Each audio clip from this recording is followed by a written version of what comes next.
기도하겠습니다. 하나님 아버지, 이 시간도 주의 말씀 앞에 저희들을 서게 하여 주시니 감사합니다. 말씀으로 우리를 만나주시고, 말씀으로 우리를 치유하여 주시고, 말씀으로 우리에게 힘과 용기와 믿음을 더하여 주시옵소서. 예수님의 이름으로 기도합나이다. 아멘. 아름다운 발이라는 제목으로 말씀을 전하겠습니다. 파리올림픽이 지난 7월 26일에 개막식을 하고 8월 11일에 폐막식을 했습니다. 올림픽의 꽃은 마라톤입니다. 그래서 마라톤이 올림픽의 피날레를 장식을 합니다. 그것은 마라톤의 유래 때문인 것입니다. 마라톤은 고대 그리스에서 시작된 경주로 페이디피데스라고 하는 전령의 이야기를 기초로 하고 있습니다. 기원전 490년 그리스와 팔레스타인의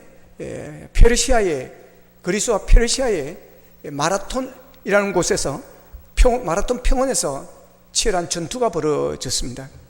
당시 그리스 아테네 군은 10,000명이 채되지를 않았고 이 페르시아 군대는 10만 명이 넘는 대군사였습니다. 그러니 누가 봐도 페르시아가 승리할 것이라고 생각을 했습니다. 그런데 치열한 전투 끝에 아테네가 기적적으로 승리를 하게 됩니다. 전투에서 그리스가 승리하자 그리스 군인이었던 페이디피데스는 이 소식을 전하기 위해서 아테네까지 약 40km를 달려가서 우리가 이겼다, 우리가 승리했다는 소식을 전하고 그 자리에서 쓰러져 죽게 되어지는 것입니다. 그래서 이 전령 페이디피데스를 기리기 위해서 올림픽의 꽃이라고 불리는 마라톤이 시작이 된 것입니다. 전쟁의 승리의 소식을 전하러 달려온 페이디피데스의 발은 아름다운 발, 전설적인 발이 되었습니다. 그런데 몇 배로 많은 군사를 가지고도 전투에서 패배한 이 페르시아의 후손인 이란은 각종 마라톤 대회에 절대로 참가하지를 않습니다. 각 나라에서 일어나는 마라톤 경기에 나가지도 않고 국내에서도 마라톤 경기를 하지를 않습니다. 그래서 1974년에 아테네에 아시안 게임이 있었습니다. 그때 마라톤 종목을 빼버렸습니다. 그래가지고 큰 소란이 일어났던 적이 있습니다. 자, 오늘 보면 15절을 보면 보내심을 받지 아니하였으면 어찌 전파하리요 기록된 바 아름답도다 좋은 소식을 전한 자들의 발이요 함과 같으니라고 말씀을 합니다. 사도 바울은 마라톤 전투에서 아테네의 승리를 전한 이 전령을 생각하며 이 말씀을 비유했는지도 모릅니다. 좋은 소식을 전하는 자들의 발이여라고 합니다. 좋은 소식이 이 세상에서는 많습니다. 전쟁의 승리를 알려주는 것도 좋은 소식입니다. 내가 원하는 대학에 합격한 그 합격의 소식을 또 우리에겐 좋은 소식입니다. 승진 소식도 좋은 소식입니다. 또한 취직시험도 좋은 소식입니다. 자녀들이 결혼해서 손주를 낳았다고 하는 그 소식도 좋은 소식입니다. 정치인들이 국회의원 선거에서 이제 투표함을 열어서 이제 그 자리에 있던 사람이 당선되었다라고 전해주는 그 소식도 좋은 소식입니다. 좋은 소식을 전하는 그 말은 아름답고 그 발은 아름다운 발인 것입니다. 우리 예수 믿는 성도는 좋은 소식을 전하는 그런 입술이 되고 발이 되기를 축복합니다. 어떤 사람들 보면 꼭 안 좋은 소식만 들고 다니는 사람이 있습니다. 꼭 안 좋은 소식 들고 와 이야기하고 안 좋은 소식 가서 전하고 남이 욕하고 비난했던 거 와서 전하고 불평했던 거 전하고 안 좋은 이야기만 막 전합니다. 그래가 갈등을 일으키기도 하고 싸움을 붙이기도 하고 그런 것입니다. 그러나 우리는 그렇게 되면 안 되는 것입니다. 우리는 좋은 말을 전하고 좋은 소식을 전해야 될 줄로 믿습니다. 그런 자가 복을 받는 것입니다. 그런데 오늘 본문에서 사도 바울은 복음을 가장 좋은 소식이라고 말합니다. 그 복음을 전하는 자의 발을 아름다운 발이라고 이렇게 말합니다. 그렇습니다. 복음을 전하는 발은 아름다운 발입니다. 복음이 무엇입니까? 복음이 예수님이십니다. 예수님이 복음입니다. 예수님이 우리의 구원자이기 때문에 그렇습니다. 예수님은 죄인들을 구원하시라고 하늘에서 이 땅에 내려오신 것입니다. 인간은 죄 때문에 하나님과 원수가 되어 있었습니다. 그러므로 한 번 죽는 것은 정해진 것이고 그 후에는 심판이 있는 것입니다. 우리 인간의 결국은 심판인 것입니다. 그 심판을 성경은 지옥이라고 그렇게 말하고 있습니다. 하나님은 그런 죄인들을 불쌍히 여겼습니다. 그래서 죄인들을 구원하시기 위해서, 지옥에서 건져내시기 위해서 예수 그리스도 독생자를 이 땅에 보내시고 십자가에 죽게 만드셨습니다. 예수님은 죄가 없는 분이십니다. 그분이 십자가에 달려 죽을 그런 죄인이 아닌 것입니다. 그러나 우리의 죄를 대신하셔서 우리의 죄를 대속하시기 위해서 그분은 내 대신 십자가에서 피 흘려 죽은 것입니다. 그래서 누구든지 예수를 믿기만 하면, 주의 이름을 부르기만 하면 구원을 얻게 하셨습니다. 요한복음 14장 6절에서 예수님께서 이렇게 말씀하십니다. 내가 곧 길이요 진리요 생명이니 나로 말미암지 않고는 아버지께로 올 자가 없느니라 그럽니다. 예수님이 아버지께로 가는 길입니다. 예수님이 천국 가는 길입니다.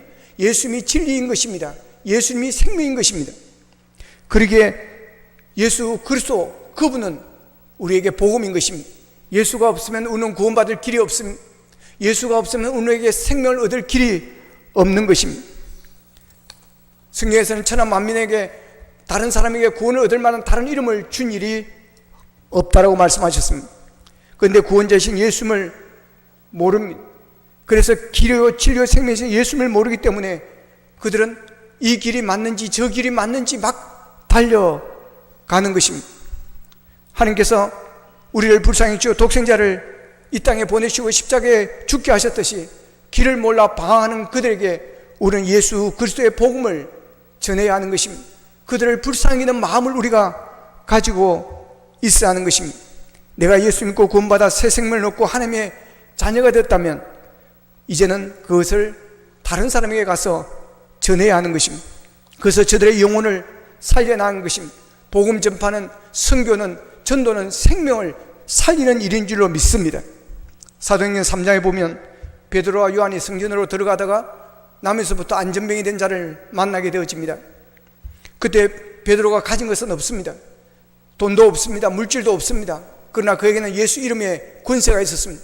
그래서 그는 선포합니다. 내가 예수 이름으로 명하노니 일어나 걸어라. 그리고 손을 잡아 일으켰더니 그가 일어났습니다. 그리고 뛰었습니다. 기적이 일어난 것입니다. 그때 기적을 체험한 치료받은 그가 취한 행동이 무엇입니까? 사도행전 3장 7절 8절을 같이 한번 읽어보겠습니다. 시작. 오른손을 잡아 일으키니 발과 발목이 곧 힘을 얻고 뛰어서서 걸으며 그들과 함께 성전으로 들어가면서 걷기도 하고 뛰기도 하고 하나님을 찬송하니. 아멘. 자, 이분이 일어나서 걷게 되면서 한 것이 무엇입니까? 하나님을 찬송했다 그랬습니다. 하나님을 찬양했다라고 하는 것입니다. 베드로에게 감사하고 베드로에게 고맙고 당신이 아니었으면, 내가 당신이 아니었으면 나는 이렇게 걸을 수도 없을 것인데 라고 하지 아니하고 그는 하나님을 찬양하였다고 그랬습니다. 요한복음 4장에도 보면 남편이 5번이나 바뀌고 6번째 사는 남편도 자기 남편이 아닌 그런 남자와 살면서 인생의 갈급함을 때문에 목말라는 한 여인이 나옵니다. 그녀가 사마리아 수가성 우물가에서 예수님을 만났습니다. 예수님을 만난 그의 인생은 완전히 달라졌습니다. 변화되어졌습니다. 그리고 그가 한 예수님을 만나고 너무 기쁘고 너무 좋아서 그가 가장 먼저 한 일이 무엇입니까? 요한복음 4장 28절 29절 같이 한번 읽어보겠습니다. 같이 읽습니다. 시작. 여자가 물동이를 버려두고 동네로 들어가서 사람들에게 이르되 내가 행한 모든 일을 내게 말한 사람을 와서 보라. 이는 그리스도가 아니냐 하니. 아멘. 이 수가성 여인을 예수님을 만난 후에 그가 메시아는 사실을 알고 난 후에 그가 가장 먼저 한 것은 물동이를 버리는 것입니다. 그리고 동네에 들어가서 그녀가 만난 예수, 그가 체험했던 그 예수님을 전하였던 것입니다. 내가 그리스도를 만났다, 내가 메시아를 만났다, 와서 보라, 와서 보라, 와서 너희들이 만나보라고 외쳤던 것입니다. 그녀의 삶의 우선순위가 바뀌어버렸습니다. 그녀가 이곳에 지금 뭐하러 왔습니까? 물길로 온 것입니다. 그에게 중요한 것은 물을 떠가는 것입니다. 물동이가 그에게 중요한 것입니다. 그런데 물동이를 그는 버렸습니다. 그리고 동네를 뛰어들어가서 예수를 전했습니다. 예수님을 만나면서 그의 삶의 가치관이 달라졌습니다. 삶의 우선순위가 달라졌다고 하는 것입니다. 육의 인생이 영의 인생으로 바뀌어졌습니다. 왜, 무엇 때문에 다른 사람에게 예수를 전해야 하는 것입니까? 왜 우리가 복음을 전해야 하는 것입니까? 같이 예수님을 만나야 하기 때문에 그렇습니다. 나만 예수님 만나고, 나만 예수님 만나서 치유받고, 나만 예수님 만나서 구원받고, 나만 예수님 만나서 천국 가고, 나만 예수님 만나서 행복하면 안 된다고 하는 것입니다. 그것은 큰 죄가 되어지는 것입니다. 그래서 하나님은 나가서 복음을 전하라고 하는 것입니다. 가서 데려오라고 말씀을 하시는 것입니다. 오늘 보면 13절 14절을 같이 읽어보겠습니다. 13절 14절입니다. 시작. 누구든지 주의 이름을 부르는 자는 구원을 받으리라. 그런즉 그들이 믿지 아니하는 일을 어찌 부르리요? 듣지도 못한 일을 어찌 믿으리요? 전파하는 자가 없이 어찌 들으리요? 아멘. 그렇습니다. 예수님을 만난 사람이 전파하지 않으면 예수님을 그들이 알 수가 없는 것입니다. 옛날 우리말에 그런 말이 있습니다. 알아야 면장을 한다 그랬습니다. 아는 게 그만큼 중요하다고 하는 것입니다. 우리가 알아야 할 게 많지만 정말 알지 못하면 불행해지는 것, 그것은 예수입니다. 그것은 복음입니다. 예수님을 모르면 구원자를 모르는 것입니다. 구원받는 길을 모르는 것입니다. 하늘나라 가는 길을 모르는 것입니다. 예수님은 길이요 진리요 생명입니다. 예수님을 모르면 길을 모르는 것이고, 진리를 모르는 것이고, 생명을 모르는 것입니다. 길을 모르면 방황합니다. 길을 모르면 헤매게 되어 있습니다. 요즘은 내비게이션이 있어서 길 찾기가 참 쉽습니다. 전에 내비게이션이 없을 때는 빙빙 돌고 돌아서 가고 그런 일이 얼마나 많았는지 모릅니다. 요즘도 어떨 때는 이 내비 아가씨가 막 사람을 헤매게 할 때가 있습니다. 옆에 있는데 자꾸 뒤로 빙빙빙빙 돌게 해가지고 막 시간을 낭비하기는 그럴 때가 가끔 있습니다. 그러나 내가 길을 알고 그곳을 장소를 알고 가면 쉽게 찾아갑니다. 우리의 인생도 마찬가지입니다. 길 대신 예수님을 모르면 우리의 인생 길이 어디로 가야 되는지를 모르는 것입니다. 길을 찾지 못하는 것입니다. 길을 모르고 진리이신 예수님을 모르니까 방황하는 것입니다. 여기도 가보고 저기도 가봅니다. 이 종교도 가보고 저 종교도 가보고 절에도 가보고 남미 호랑교도 가보고 또 뭐가 있습니까? 하여튼 막 여기저기 다 가는 거예요. 점쟁이 집도 가보고 용하다는 삶도 찾아가고 다 찾아갑니다. 그러나 답이 없습니다. 그래서 답답한 것입니다. 그래서 계속 방황하다가 그냥 그렇게 인생이 끝나는 것입니다. 그래서 우리에게 복음을 전하라고 하는 것입니다. 전하는 이가 있어야 믿을 수가 있다고 하는 것입니다. 그래서 본문 14절에서 듣지도 못한 일을 어찌 믿으리요? 전파하는 자가 없이 어찌 들으리요? 라고 말하는 것입니다. 로마서 10장 17절에 보면 그러므로 믿음은 들음에서 남이라고 말합니다. 따라합시다. 믿음은 들음에서 난다. 할렐루야. 들어야 됩니다. 우리가 오늘 또 이 자리에 앉아 있는 것은, 우리가 예수님을 영접한 것은 들었기 때문인 줄로 믿습니다. 듣는 것이 중요합니다. 귀가 열리기를 축복합니다. 영어도요, 귀 안 열리면 안 됩니다. 아무리 여기서 열심히 해도 귀가 안 열리면요, 이게 영어가 안 됩니다. 미국에 갔더니 유학 간 친구를 만났습니다. 만났는데 막 하소연을 하는 것입니다. 한국에서 토익 공부하고 뭐 회화 공부하고 돈도 많이 투자하고 했는데 여기 오니까 말짱 뭐라 그래요? 도루묵. 완전 아무것도 아니라 안 들린다는 거예요. 안 들려. 문법 칠하면 뭐 대퇴 이하는 뭐고 투 부정사는 뭐고 막 이런 건 알겠는데 이게 뭐 들려야 수업을 받을 거 아닙니까? 그래서 거기서 새로 시작했다는 거예요. 그러면서 내보고 너 애들 유학 보내려고 하면 절대 한국에서 영어 공부 시키지 말고 그냥 요 보내서 요서 해라 그러더라고요. 들려야 됩니다. 우리가 하나님의 말씀이 들려야 될 줄로 믿습니다. 근데 언제 들리느냐? 많이 들으면 열립니다, 여러분. 영어 귀가 열리는 방법 다른 게 없습니다. 저같이 안 들으면 안 열립니다. 근데 우리 막내처럼 미국 방송을 계속 듣습니다. 그러니까 귀가 열리는 것입니다. 여러분, 말씀을 들으면 귀가 열릴 줄로 믿습니다. 그래서 들리는 귀가 복 있는 귀라고 말씀하시는 것입니다. 들어야 됩니다. 우리가 그런 비유로 이야기합니다. 교회 와서 말씀을 듣고 집에 가서 잊어버린 사람이 있습니다. 오늘 주제도 모르고 오늘 제목도 모릅니다. 근데 그거는 괜찮습니다. 예배당 밖에 나가면 바로 잊어버리는 사람이 있습니다. 여러분, 걱정하지 마십시오.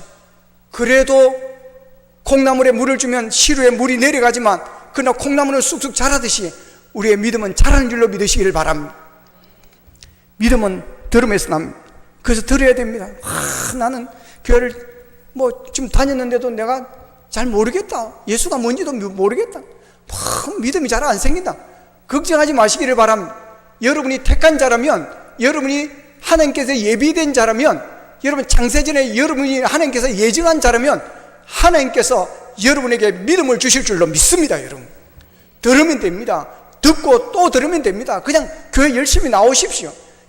나오셔서 말씀을 들으십시오. 우리 그러면 믿음이 충만해지게 되어 있습니다. 우리가 말씀을 잘 듣기 위해서는 목마름이 있어야 됩니다. 여러분 어떤 사람이 물을 찾습니까? 목마른 자가 물을 찾는 것입니다. 목마른 자가 먼저 설치는 것입니다.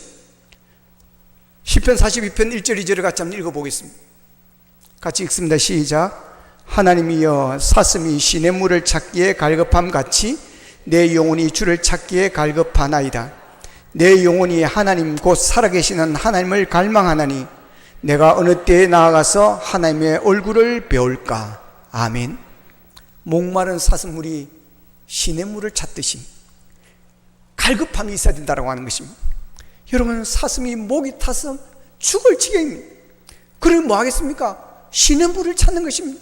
살기 위해서 찾는 것입니다. 살기 위해서 내가 이 물을 마시지 않으면 죽을 것 같아서 찾는 것입니다.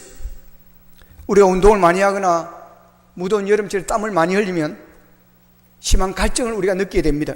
왜냐하면 몸에서 수분이 빠져나가기 때문에 그렇습니다. 또한 우리가 저녁 식사를 너무 짜게 먹는다든지 그렇게 되어지면 저녁에 입이 쫙쫙 마릅니다. 그러면 자다가 몇 번을 일어나서 물을 마셔야 될 때가 있습니다. 제가 그걸 최근에 몇 번 경험하고는 이제 저녁에 해 먹으러 간다든지 해 먹어도 초장에 안 찍어 먹고 그냥 먹습니다. 이 초장에 찍어 먹고 된장에 찍어 먹었더니 자다가 목이 말라가지고 일어난 일이 몇 번이 있습니다. 사막을 여행하는 사람들은 항상 물과 소금을 준비한다 그럽니다. 사막에서 땀을 말리려면 수분이 많이 빠져나가기 때문입니다. 이렇게 우리의 몸 안에 있는 수분이 몸 밖으로 빠져나가면 우리 몸은 수분을 공급해달라고 하는 그런 갈증이 일어나게 되어 있습니다. 그리고 갈증을 느끼면 물을 마심으로 그 갈증을 해결하게 되는 것입니다.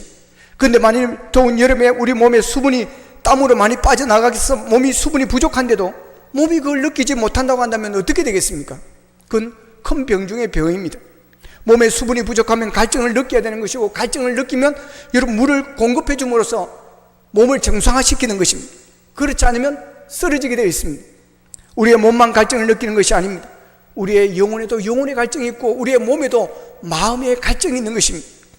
하나님의 자녀들에게는 이 영적 갈증이 있어야 됩니다. 우리의 몸에 물이 부족한데도 갈증을 느끼지 못한다면 우리의 몸에 이상이 있는 것처럼 우리가 영적인 생활을 하면서도 영적인 갈증이 없다고 한다면 그 영혼은 문제가 있는 것입니다. 부득이한 일로 교회에 나와서 예배드리지 못했을 때 시편 기자처럼 내가 어느 때에 나가서 하나님 앞에 배울까 하는 그런 거룩한 단식과 갈망을 느껴야 되는 것입니다. 그래야 우리의 영혼이 살아있다고 하는 것입니다. 예배에 참석하지 못했어도 그저 당연한 일로 어쩔 수 없는 일로 치부되어 넘어간다고 한다면 그 영혼은 날로 메말라 가게 되는 것입니다. 우리는 예배를 통해서 하나님을 만나기를 갈망해야 됩니다. 주일이 기다려져야 되는 것입니다. 우리는 무릎으로 기도의 지성소에 나와서 하나님의 배웁기를 갈망해야 합니다. 영적인 목마름, 영적인 갈증을 느낀다는 것은 우리의 영혼이 살아있다는 증거인 것입니다. 건강하다는 증거인 것입니다. 여러분 하나님의 말씀에 대한 목마름이 있기를 바랍니다. 예배에 대한 갈망이 있고 기도에 대한 갈증이 있기를 바랍니다. 그런 사람에게는 예배의 시간이 행복하는 것입니다. 말씀 듣는 것이 꿀과 송이꿀보다도 더 달다고 고백하게 되어지는 것입니다. 믿음은 들음에서 난다 그랬습니다. 그래서 우리가 갈급함을 가지고 말씀을 우리가 열심히 들어야 하는 것입니다. 또한 우리는 믿지 않는 사람들에게 이 말씀을 들을 수 있는 기회를 우리가 만들어 줘야 하는 것입니다. 들어야 믿을 수 있고 들어야 만날 수 있기 때문에 그렇습니다. 그래서 우리가 해피데이를 하는 것입니다.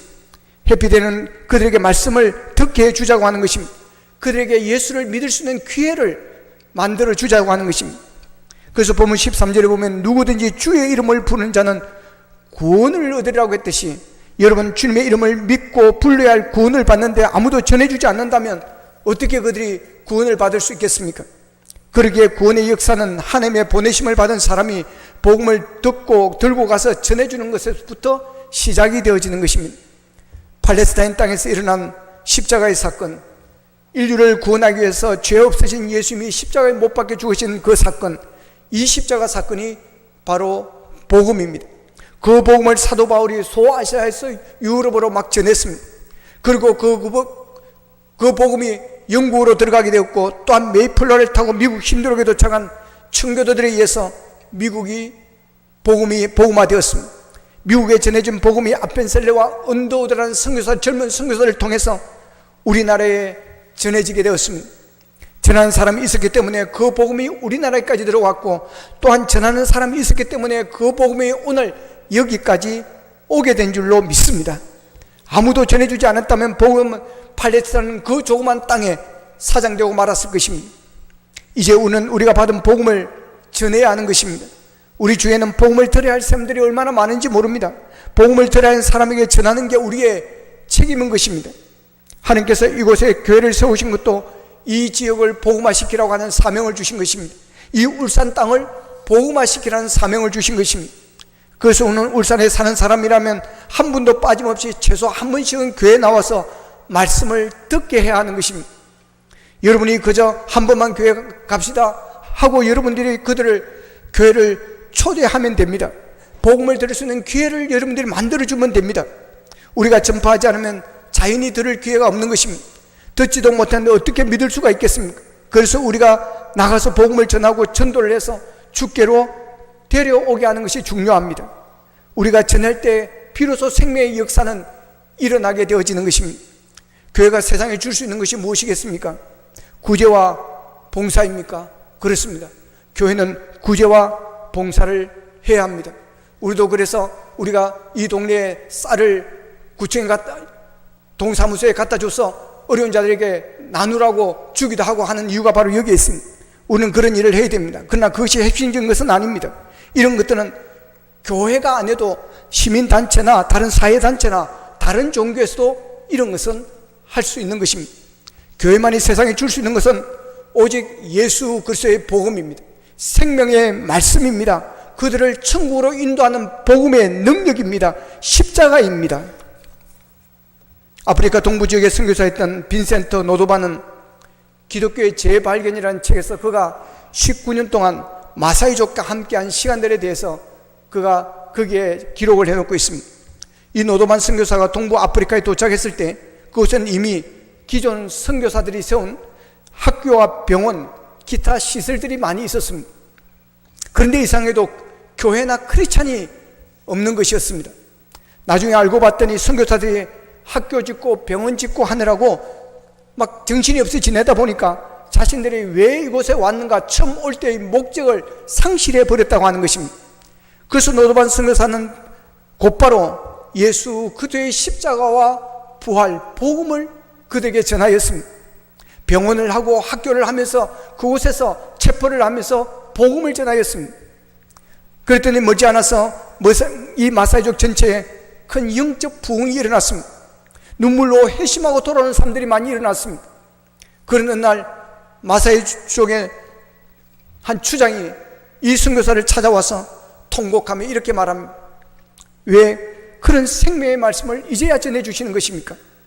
진작 전개했으면 우리 부모님이 구원받고 죽었을 텐데, 진작 전해주었으면 우리 할아버지 할머니가 예수 믿고 구원받았을 텐데 왜 지금이야 복음을 전해주시는 것입니까? 라고 탄식하더라는 것입니다. 무슨 말입니까? 전파하는 자가 없으니 어떻게 믿을 수가 있었겠나고 하는 것입니다. 왜 진작 복음을 전해주지 않아서 예수를 믿지 못하고 지옥 가게 했느냐고 하는 것입니다. 그래서 우리가 전하는 것입니다. 전해야 하는 것입니다. 듣지 못한 이를 어찌 믿으리요? 그래서 듣게 하라고 하는 것입니다. 우리가 복음을 전가하지 않으면 누가 하겠습니까? 용역회사가 대신해 주겠습니까? 누가 대신 복음을 전해줄 수 있겠습니까? 우리가 전해야 되는 것입니다. 그런데 우리가 복음을 전하고 전도하기 위해서 들어야 할 소리가 있습니다. 첫 번째는 구원받지 못한 사람들의 울부짖는 소리입니다. 복음을 받지 못해서 지옥을 향해 가고 있는 사람들의 울부짖음이 우리의 귀에 들려야 하는 것입니다. 그런데 우리는 그 신음소리를 들으려고 하지 않습니다. 아니, 세상 사람들이 시름 속에 울부짖고 있다는 것을 아예 생각조차 하지 않으려고 합니다. 그들이 어디에 울부짖고 있느냐고 반문하기도 합니다. 그러나 주님과 함께 긍휼히 여기는 마음을 가지고 우리가 바라보면 얼마나 많은 사람들이 내 손을 좀 잡아달라고 울부짖는지 모릅니다. 물에 빠진 사람이 살려달라고 울부짖는 것처럼 우리를 향해서 우리를 도와달라고 울부짖고 있는 소리가 있습니다. 그들의 불쌍한 그 울부짖음을 우리가 들을 수 있어야 되는 것입니다. 그리고 우리가 또 들어야 할 소리는 하나님의 탄식 소리입니다. 이사야는 성전에서 예배를 드리다가 하나님의 탄식 소리를 듣습니다. 이사야서 6장 8절에 보면 내가 누구를 보내며 누가 우리를 위하여 갈 거라고 말합니다. 죄악으로 인해 멸망길로 가고 있는 이스라엘 백성들에게 하나님의 말씀을 들고 와서 외칠 사람을 간절히 찾고 계시는 하나님의 음성이었습니다. 그 음성은 너무나도 절박했습니다. 마치 탄식 소리와도 같았습니다. 하나님의 말씀을 들어가서 외칠 사람을 찾는데 찾을 수 없다는 것에 탄식하시는 하나님의 음성이었습니다. 가슴 찢어듯한 탄식 소리로 들렸습니다. 그래서 이사야 선지자는 외칩니다. 내가 여기 있나이다, 나를 보내소서. 따라합시다. 내가 여기 있나이다, 나를 보내소서. 할렐루야. 그렇습니다. 이사야서는 내가 여기 있습니다, 나를 보내주십시오라고 답을 합니다. 우리 주님께서도 마태복음 9장 37절 38절에서 이런 안타까운 말씀을 하십니다. 이에 제자들에게 이르시되 추수할 것은 많되 일꾼이 적으니 그러므로 추수하는 주인에게 청하여 추수할 일꾼들을 보내주소서 하라 하시니라. 그럼 우리가 복음을 들고 가는 발걸음은 이 세상 어떤 발걸음보다 귀하고 아름다운 발걸음입니다. 그래서 바울 사도는 아름답도다 좋은 소식을 전하는 자의 발이여라고 말합니다.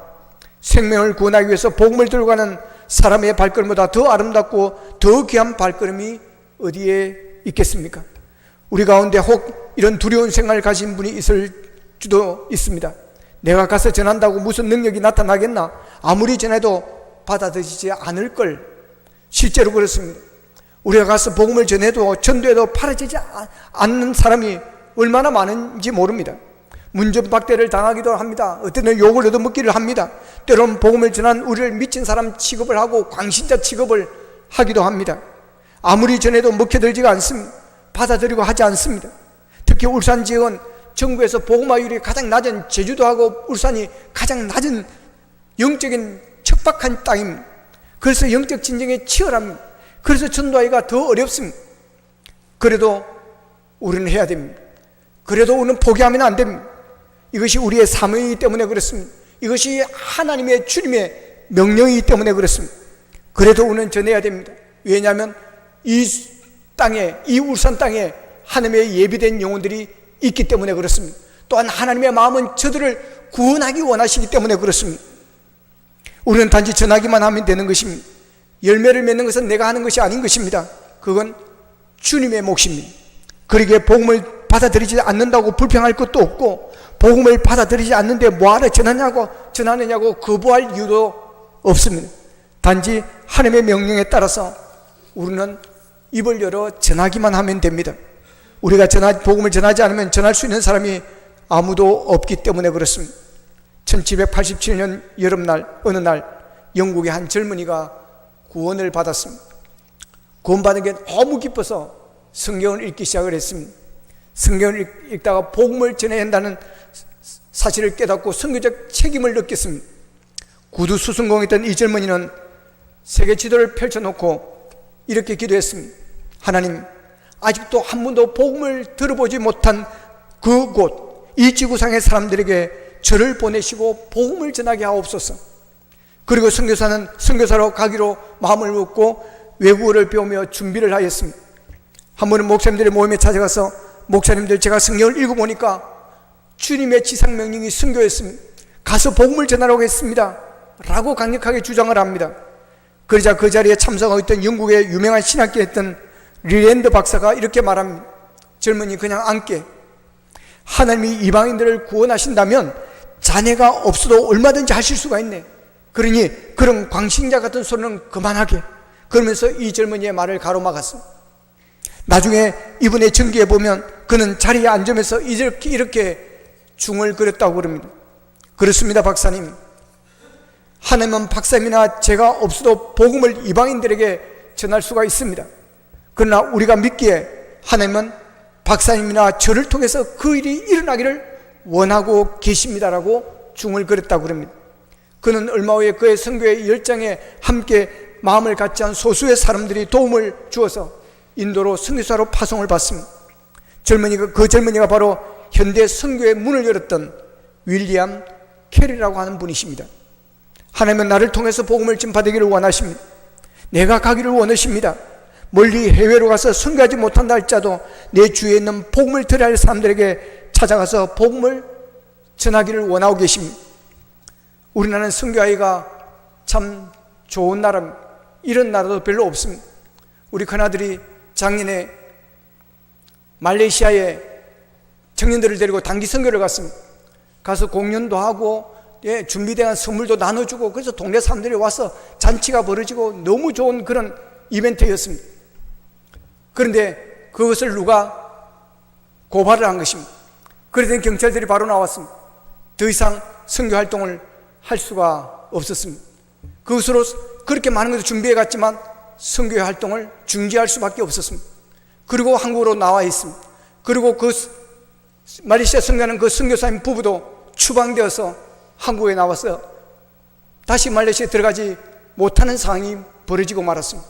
말레이시아는 이슬람 국가입니다. 그래서 전도를 공식적으로 하면 안 되는 것입니다. 그러나 오늘은 어떻습니까? 그런 제약이 없습니다. 누구든지 만나면 복음을 전할 수 있습니다. 예수를 전가할 수 있는 것입니다. 여러분, 외국에 가서 복음을 전하려고 하면 또한 어렵습니다. 언어를 또 새롭게 배워야 되는 것이고, 말만 배워서 되는 것이 아닙니다. 이 문화라는 것이 아주 중요합니다. 우리의 어감이나 어휘의 차이들, 이 문화의 차이들에서 똑같은 단어라도 엄청나게 달라지는 것입니다. 그렇기 때문에 문화도 알아야 되죠. 어렵습니다. 그러나 우리는 얼마나 쉽습니까? 말을 또 배우지 않아도 되는 것입니다. 평소에 많이 하던 말, 그냥 말만 좀 바꾸면 됩니다. 복음을 넣고 예수를 넣으면 되는 것입니다. 그러기에 우리 이 좋은 땅에서 하나님께서 이 선교하기 좋은, 전도하기 좋은 이곳으로 우리를 파송했다 믿고 여러분, 복음을 전하는 우리가 되기를 원합니다. 구원의 역사는 복음을 들고 가는 발걸음부터 시작되어지는 것입니다. 하나님은 오늘도 찾고 계십니다. 복음을 들고 와서 전해줄 하나님의 사람을 찾고 계십니다. 추수할 것은 많은데 일꾼이 적기에 내가 누구를 보내면 누구를 위하여, 누가 우리를 위해서 갈 거라며 우리를 찾고 계십니다. 여러분, 구원받지 못한 사람들의 울부짖음이 들리지 않습니까? 손을 내밀며 도와달라고, 구원해달라고 울부짖는 탄식의 소리가 들리지 않습니다. 멀리 가서 전할 사람을 찾으시는 게 아니라 내 집 근처에 다니면서 갈급한 그런 울부짖는 사람들을 데려오기라고 우리를 찾고 계십니다. 기록된 바 아름답도다 좋은 소식을 전하는 자들의 발이여, 저는 여러분들의 발이 주님의 좋은 소식을 전하는, 하나님께 기뻐하시는 그런 아름다운 발이 되기를 원합니다. 여러분의 발이 돌멩이를 차는 발이 아니라, 신경질이 나서 다른 사람의 엉덩이를 차는 발이 아니라, 죄악을 저지르는 데 달려가는 발이 아니라, 이번 해피들을 통해서 좋은 소식을 전하는 발이 되어 많은 영혼을 주께로 인도하고 영혼을 살리고, 그래야 하나님 앞에 영광을 돌리는 복된 발, 아름다운 발이 되기를 주님의 이름으로 축복합니다. 기도하겠습니다. 말씀을 붙들고 우리 함께 기도하기를 원합니다. 하나님 아버지, 우리를 복음의 전파자로, 생명을 살리는 자로 불러주시고 보내주시니 감사합니다. 우리의 발이 아름다운 발이 되기를 원합니다. 예수를 전가하고 복음을 전가하는, 그래야 생명을 살리는 발이 되어지기를 원합니다. 하나님, 듣지도 못한 일을 어찌 믿으리요, 전파하는 자가 없이 어찌 들으리요라고 하였습니다. 하나님 아버지, 우리가 전하지 않으면 저들은 구원받을 길이 없습니다. 저들이 예수님을 만날 방법이 없습니다. 하나님, 우리가 전하기를 원합니다. 우리가 저들을 주께로 인도하기를 원합니다.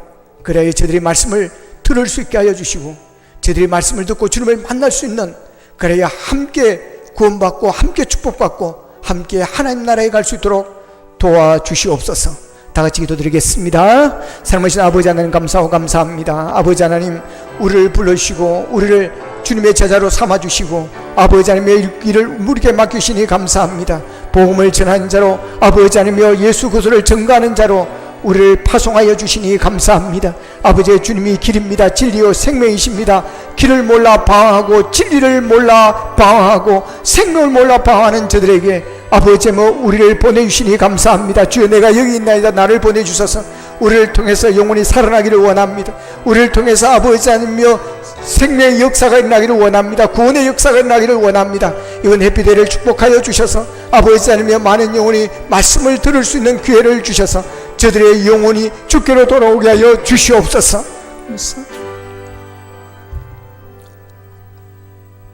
하나님, 우리 주에는 듣지 못하여 믿지 못하고 예수님을 만나지 못하는 이들이 많습니다.